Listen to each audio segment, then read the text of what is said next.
Hello and welcome back to The Grade Cricketer. Is this a pre-game tub? I suppose it is. We're having a little rinse before the big dance. Of course, TGC is powered by Cred. Pezza, the rewards that Cred Paydays are bringing during this World Cup are simply insane. You know that you can pay all your bills with Cred, not just your credit card bill, your phone bill, your electricity bill, your water bill. You can pay any bill with Cred. Hey, if you haven't already, go and check out Cred's YouTube channel. You can hit the link right up there in the top corner. There it is right there. There's a link. Go click it. Pez, this is, I don't want to give it the billing. I don't want to go over the top here. But this will simply be the biggest game of the tournament. In terms of economic advantages and the powerhouse nature of both I don't teams. really know what it means just yet. I just think it's going to be a big game because there's a semi-final Indies involved. We don't need to go into detail. It's going to be a fucking big game. Fucking monster. This is big boy stuff, and we're here. And it's our preview. And as the viewers know, there is no more thorough, analytical, comprehensive preview than that which TGC offers. Yeah, so matchups, percentage, what's going to happen next, this, that, the other, that's crystal ball. It's like if you listen to this preview, if you consume this preview, you don't even need to watch the match. Don't even bother watching done. it. Here's what's going to happen. Unless you want to have a look at Star before the game, they might see a couple of blokes you recognise. 5.5 hour pre-match show, they're saying. Might see TGC a couple of times. Now, you might not. I might have a look and go, Now, you might have a job, so you can't watch it all. What matters? What matters in this game? Tell me what matters. Okay. All right, a couple of things. These coats haven't played a World Cup knockout game against each other for 35 years. Is that right? Well, that's what CricBuzz says. Yeah. Anytime I ask you, is that right? You'd be like, credit to CricBuzz for some of these things. Okay. Some of them. Not everything. Not all. Credit to some other outlets for some other things. It's England's third final in their last, sort of knockout final in their last 5 ICC. Hey, respect. That's respect. I'm thinking with England's white ball program that I feel like they've elevated the sport in itself, and like they exactly, and they, you know, to to validate all of the things they've done with white ball cricket, it needs another trophy, you know, and so, you know, whether that happens or not, I don't really give a shit. But like, all the pressure's on them. I don't see any pressure on India here at all. Well, no one's going to watch it. Yeah, exactly. I don't imagine there's any pressure on India either. Look. The real thing we need to talk about, because this is T20 cricket, he goes. Fuck, I've done a test review. Yeah, apologies. I've done a test review as well. Fuck. You've got your review of England versus India at the Oval. Now, people will hear this everywhere, but did you know the Adelaide Oval where they're playing has short, square boundaries? Oh, okay. Right? So does that mean it's long straight? Long straight and short square boundaries. That's like an oval. That is going to be critical. The dimensions of the ground will be critical because you can more likely hit boundaries square. It's just shorter. Do you think what it actually means is that guys will bowl a lot fuller? Like they won't bowl length? Yeah. Like, is that what it actually means? They'll bowl fuller and not length if that particular batter doesn't have the ability to play square with full balls. Yeah. Although these guys, some of them are quite good that they can hit sort of anywhere in the grounds on any delivery. Some guys have that ability to go square and straight to the same ball they won't bowl much width. That's right. How many wide? You know, I don't think England or India are going to bowl short and wide. Yeah, okay. Now that's and that's going to play into the hands of whichever team. Murray Erasmus. Yeah. Now, look, the Adelaide Oval dimensions. Phil Salt may come into the side. Yes. Now, Phil Salt has played for the Adelaide Strikers. Oh, well. So on the one hand, does that advantage Phil Salt or does it disadvantage him because he's had the misfortune of playing in the BBL? I don't know. So you're saying he's a hometown hero? So it's going to be a sellout if the hometown boy's coming back to his roots. England's middle order has not scored that many runs. Yes. Apart from Hales and Butler, none of them have hit more than 1/6. Okay. And you'll hear this throughout the thing. That either means that they're out of form and won't score runs, or they're due to score runs. Yeah. So one of those two things will happen. Whatever happens, we'll go, well, it was destined to happen because of that reason. Yeah. Other things that matter. Okay. There's a clear forecast. Thank God. Other things that matter. Sonny and Sher, peas and carrots, KOHLI in Adelaide. Right. So KOHLI likes to score runs in Adelaide because the deck's pretty flat. So Can I read you a quote that he said? He doesn't just like it. This guy fucking salivates on it. Okay. He said, I absolutely love playing at this ground. He said this after he got his 50 against Bangladesh the other day. Cool, I bet. And then as soon as I enter the stadium, it makes me feel at home. This ground and this wicket has been very kind to me. are you saying Kohli's a hometown hero too? I guess so, yeah. He's played there 14 times across all the formats that you can play. And he has got 500s and 350s at the ground. So more than half the time, he gets more than 50. To be fair, that's a pretty good record. That's unbelievable. Because as you were saying that, I was like, well, I reckon a lot of blokes have good records on that. Well, you say road, that. but Now, for me, this game is all about Alex Hales. okay. Are we into key players? Is he a key player? Yeah, I suppose so. Okay. Well, We're talking about key so players this now. game is all about Alex Hales. All Yep. about Alex Right. Hales, who averages 38 in Adelaide. Okay. He's got 3 scores over 50 there. So, he's BBL legend. Yeah. Most runs in the BBL in the last whatever number years. So he's also got 100 Adelaide, so he's got a good record so there he's as well. scored runs. I really like the redemption story of Alex Hales, Yes. mate. I really like it because it just... Now, I'm not close enough to the England team to know, like, what the fuck happened. Like, we know what happened. Like, he failed the drug test for a second time just before the eve of the World Cup final in 2019. He was in that squad, and then basically Morgan just basically said, mate, you're never going to play in this team ever again. Pack 'em champ. And then Bairstow obviously falls over in a tee box, and then he's in the squad. And he's performed very well in a tournament that hasn't really been run heavy at all, has it? I think Kohli's the leading run scorer so far. And Butler hasn't scored that many runs so far. He's got a 50, I think. But I think Hales has been more steady. He's got a great record in Australia, great record in Adelaide. And I really like his redemption arc. Now, I don't know what went on there, because there was also the stuff with Ben Stokes after the Bristol incident.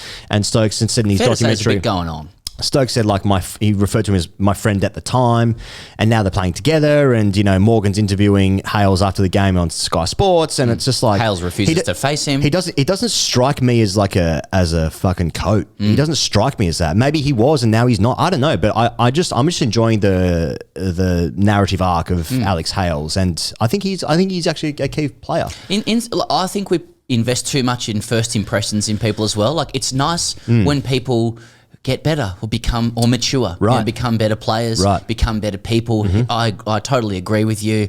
He had a bit of sex and drug stuff. Who hasn't? Lots of people. But Yes. and he's playing some excellent cricket for his country, and he seems like a pretty decent bloke. Yeah. So I agree. So we're looking forward to Morgan sort of becoming a better person. I'm looking forward to everyone having the opportunity to do that. Oh, that's nice. Including me. That's nice. Other key players, he goes. Yeah, Okay. we've got Butler and Kohli, Stokes and Hardik, Harsha and Nasser. Just coming through eyes as well. That is the big matchup. Yeah, let's just see like what kind of, because all commentators do this from all countries. It's not specific to them, but I do like a little bit of passive-aggressive byplay where they each, like Gilchrist did last night, they each affirm that they're neutrals before going on to commentate in tones that sort of reflect where they're from. Now, do you like a tit for tat, or do you like more of a tete-a-tete? Great, that is a hell of a question. You're going to have to give me a second there. Just feeling now. Tete-a-tete. You like a tete-a-tete? Mikel. Yeah. The stuttered Mikel. Ah, yes, I see. All right, key players. He goes, okay, T20 cricket is a fickle little beast, right? Oh, yeah. The favourites to win the comp are Pakistan, not least because they're definitely in the final. Right. But this is a team that lost 2 games, and they lost to Zimbabwe and relied on the Netherlands beating South Africa, right? So anything can happen, right? I find previews of T20 cricket and the general like depth of analysis, like I understand it, it's there, but I also find it very fickle. Anyone can do anything on the day. There needs to be more previews of games in T20s being like, I don't know what the fuck is going to happen. No, Full stop, send. Like 15 things can happen if you close your eyes, and then it will happen and you go, yeah, of course, that was going to happen. Yeah. But I respect it. However, sitting above that is, I think, the player most in form and the one who just stands as the danger for both teams is Sky. He is playing, he's sitting on atop the mountain, swiveling 360, and I can't wait to watch him bat. I was so looking forward to the matchup of Mark Wood and Sky together. That was going to be fucking hot. Now, we understand that Chris Jordan is going to come in for Mark Wood. Through talking to the team. That's right. Now, I mean, Chris Jordan spent so much time on the field anyway, he might as well get a game, officially. Yeah, that's right. Give him a bowl. He might as well, give the guy a bowl. You know, he's taking all these catches. He spends a lot of time there. So Mark Wood, we understand, has muscle stiffness, which is what most people get watching Sky bat, to be fair. He's in doubt. He's in doubt. He's in doubt, and they're going to give him full opportunity to play, as with Dawood Milan last second. So Phil Solder is supposed to come in for Milan, and then Chris Jordan in for it. Now, they've also got David Willey's also played a lot of games. He's in the squad as well. They've also got Tamal Mills, who came in for Reece Topley. Yes. And then the school teacher, Richard Gleeson, is one of the travelling reserves as well. So they've got options there. But it seems like it's going to be Chris Jordan, who's played one game since he hurt his finger in the 100, and that was in the warm-up game against Australia in that series, and he went none for 39 off 3. Yeah, so that's interesting. But he's typically a good death bowler. He's played in the IPL. He's obviously he would be up there with one of the best fielders in the world. He'd be the best sub-fielder in the world at the moment. Without doubt. Unparalleled. But I was so looking forward to Wood versus Sky. That was going to be blockbuster semi-final. Might get it. Maybe they're fucking with us. England might be playing games. Yeah, they've played games before. They've played games before. Tiddlywinks? Without doubt. Now, another matchup, he goes, if these matter. Joss Buttler struggles against Bhuvi K. I saw that. He's got him out 5 times, right? 5 times in 30 balls. And courtesy of Crick Info or Crick Buzz. Yes. And real life. I read that it was Matt Roller. Matt Roller's. Right, good reporter. So, good journal.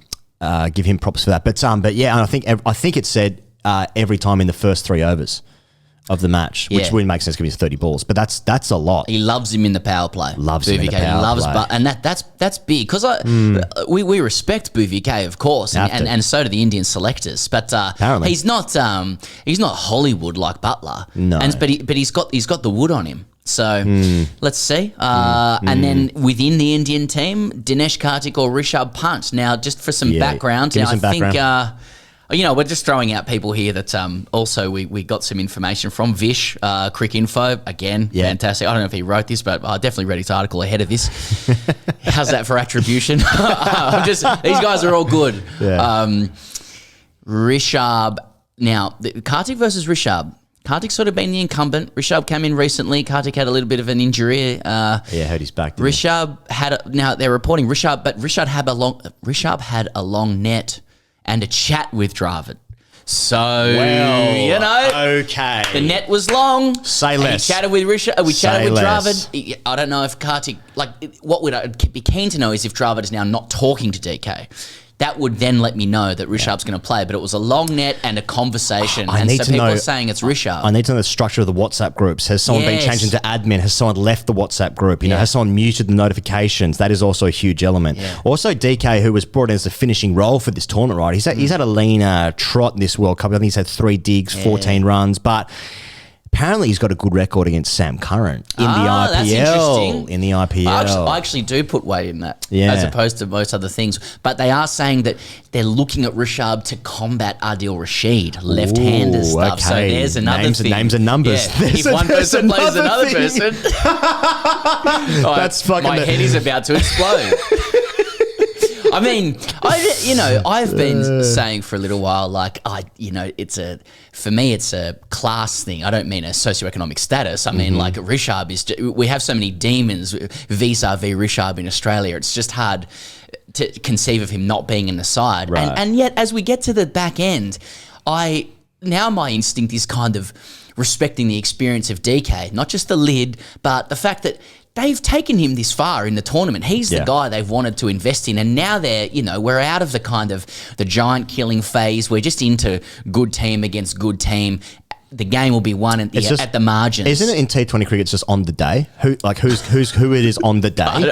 I'm not sure we know. I think T20 cricket is so Wild West at the moment. You can kind of say anything. That might matter. But I think here's another thing. Rishabh has had a couple of cracks, and we're starting to maybe understand why he's not as favoured in this format as he is in the ODI and the Test format. Yeah. I'm sure it will happen for him. Rishabh is a great shout to be best player in the world, possibly sooner rather than later. Yeah, I agree. But right now, I feel like they've come so far with Kartik to kind of say, unless something's gone on in the WhatsApp groups or whatever, which of course can happen, no suggestion it has. If Kartik is fit, why aren't you backing the incumbent? Yes. That kind of change feels a little bit off to me, especially when Rishabh hasn't scored heaps of runs. Someone said they gave him the last game where Rishabh hit 3 or 5. They said that they wanted to give him a game before the semi-finals. Why? Right. I don't understand. Okay. Basically every team has stuck with broadly the same 11 throughout the whole tournament. I mean, I know Pakistan haven't with Muhammad Harris as an example. They brought him in, but for the most part, they've stayed with the same 11. So I don't know. It does seem weird to change your keeper and finisher. Yeah, but it is game, Rishabh, and if Rishabh's got the hot hand, he can. Like Rishabh's so good, he could decide the match. Yep. But I suppose you could say that of literally every player in both 11s. Yes. Like they are so good, they could do the thing. So that's our preview. Just a crystal ball. Here goes. You're gazing into the crystal ball. What's your guess, mate? I think that if Mark Wood doesn't play, I do think India's just ahead. I think this could be a fucking great game. Yeah. There you go. That's my prediction. I don't know who's going to win it, but I thought that if Mark Wood played, I think without him, some middle overs, some wickets there to do some damage to the Indian batters. They drop off a bit if those 4 overs are being replaced by Jordan, by David Willey. It's still okay, but it's not as good as Wood, obviously, because he's such a strike bowler, and he's bowled 30 plus balls this tournament, more than 150 clicks. Yeah, look at us getting into it. Rapid, man. Look, I have no idea. I think it's 50-50. I can close my eyes and see 10 scenarios, and then when that scenario eventuates, I think, yes, of course, that was always what was going to happen. Players will score runs because they're in form, or they'll score runs because they were due and they were out of form. Whoever hits the stumps first with an attempted run out will win the game, even if that run out's unsuccessful. I'll be extremely surprised if there isn't an attempted run out at the non-strikers end. That's kind of what I'm hoping for. If India doesn't win, it doesn't necessarily mean it's a choke. It just means there's 2 good teams and one team won and the other didn't. Well, we'll see. Okay. And as Mo Rizwan said, just to heap a bit of pressure on, last night, I hope India makes the final. Oh, that's what Doss said as well. Our boys are hoping India makes it to the final. As I think it was Rohit Sharma said of England, these guys are quite dangerous. They've played some really good cricket in the tournament as well, which is why they're here. So we've got to be at our best to win the game. I think it's about as intelligent as it gets, to be honest.